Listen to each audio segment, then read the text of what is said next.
Sabi pa nga ng chairman natin, narinig ko kanina, Mr. Diskaya, kayo lahat na makipag-usap na kayo, baka sakaling mag-qualify kayo sa Witness Protection Program.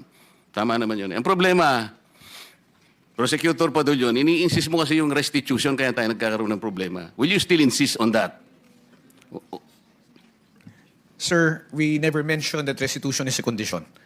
Paulit-ulit po namin sinasabi yon, Mr. Chair, na hindi po siya kondisyon para ang isang tao ay matanggap o makonsidera bilang isang witness under the Witness Protection Tapos na Program. tayo dyan. Tapos na tayo dyan. Ang Kaya nga po, naging sinasagot ko problema- po kayo na hindi ko po namin sinasabi.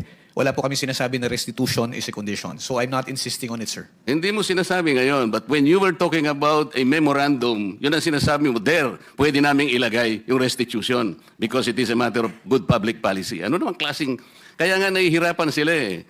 Yung Diskaya, to my mind, were the first to apply under the Witness Protection Program. Ang problema, ang sabi ng then Secretary of Justice, now Ombudsman, hindi naman basta-basta ganun. Kinakailangan isaulin ninyo yung ininakaw niyo.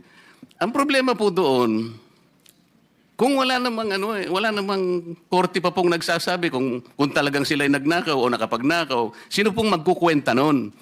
Tapos ano yung in-explain ninyo, under a certain paragraph of the law, merong memorandum na kung saan magkukomply sila doon, doon yung pinipilit yung restitution. And I think some of the potential witnesses that can be processed under that program, nagsipagbigay na ng kung ano-ano eh. Is that the truth? Only those who have been admitted into the program actually returned or made the restitution, sir. Why did they do that? They did that because it was their own initiative, or you required them to do that? It was an agreement between the Department of Justice through the Secretary of Justice, sir, and the witness applicant po. That is the problem. The agreement is based not on the provision of the WPP. Sabi, kung sinasabi ng WPP, it cannot be a condition. Kahit nasa memorandum, huwag mo ipipilit. Hindi po pwede yun eh. Kaya sinabi ko sa iyo earlier, and I think I should tell it again to you, sabi nating mga abogado, the spring cannot rise higher than its source. The law itself is the source. Ang spring, yung memorandum mo. Pinipilit mong ilagay sa memorandum yung restitution eh. O kaya merong ako nababalitaan, parang meron ng gustong umatras. Magkano ibibigay? At kanino ibibigay? Sino mag-a-account nun? Sino nagsabi nun na kung mangungulekta kayo sa DOJ? Di ba abuse of discretion yun, Mr. Padulyon? No, it is not, sir. What is it? It is not abuse of discretion What of the is parties. If I may be allowed to answer, Yes, sir. what is it? Yes, sir. If the parties both agree to the terms and conditions contained in the memorandum of But you agreement, cannot there is no impose an abuse. agreement. You cannot impose an agreement which is not required by the law, especially if you will put restitution there. How can you do that? Mr.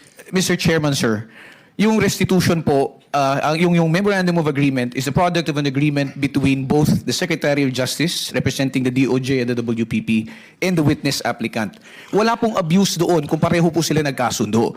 Paulit-ulit na po namin sinasabi na ito tayo, naghahanap tayo, naghahabol tayo doon sa mga taong nangurakot, tapos itong mga tao na umamin at handang magsoli, ayaw nating tanggapin yung kanilang sinusoli. Ano ho ang nakikitang mali doon? Para po sa amin, para ho maibsan kahit papano yung sakit at pagdurusa ng ating mga kababayan na nakikita nila na napakalaking pera ang nawala. Ano ho ba yung maibalik natin yung kaunti? And remember, Mr. Chair, if I may... Do not preach to the choir. No, I'm not preaching, Sandali Mr. sandali lang. Ang pinag-uusapan natin, these people are supposed to be potential witnesses for the state.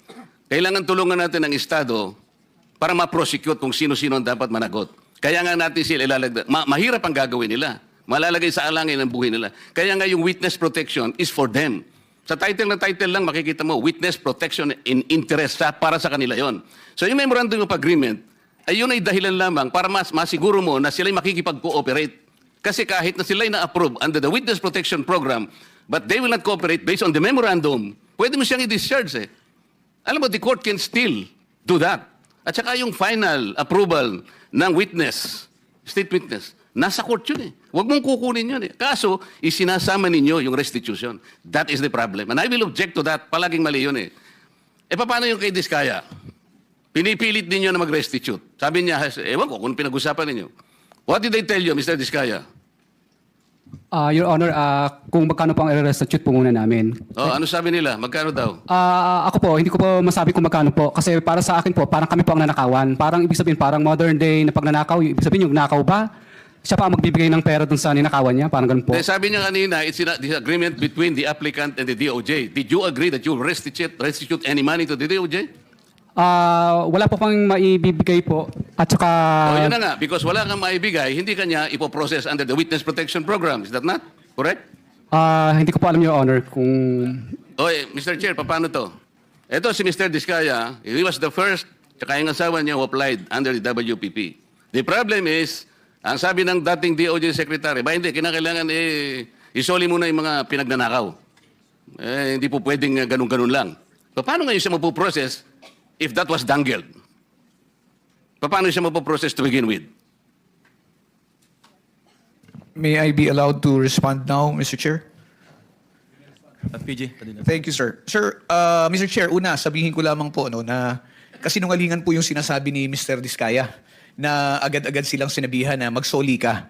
Ang pinag-uusapan po dito, bago man lang makapagsabi ng ganon, kailangan munang makita kung ano ang gusto at kayang sabihin at patunayan ni Mr. Diskaya at ni Mrs. Diskaya doon sa kanilang salaysay. Prosec Pero General- hindi po sila nakikipag-ugnayan sa department. Kaya hindi po sila mabigyan ng kaukulang proteksyon at hindi po ma-process yung kanilang application.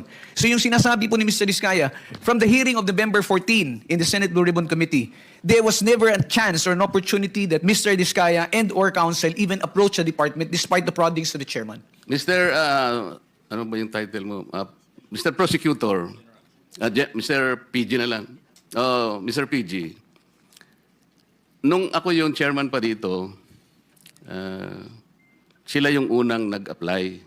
So, dahil kailangan nila ng protection, it was incumbent upon the chairman na sumulat sa Senate President to endorse yung kanilang application. That was the provision of law kasi. But even before they can do that, actually kasi nung sinasabi ko yun, nung hearing, di ko naman alam mapapalitan na pala kami. Alam mo na yun, di ba?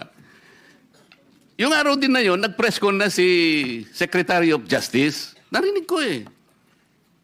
Sabi niya, hindi po pwedeng ganun. I cannot apply. Hindi pwedeng basta-basta ganun na lang. And then the new Senate President based his judgment of not entertaining that application on the articulation of the Department of Justice.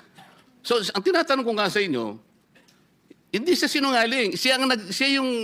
Ang mismong kayo ang nagbigay na ng condition kasi. Kaya sinasabi ko, if you insisted on the condition of restitution, how can Diskaya or any other persons similar to his situation even begin to apply under the WPP?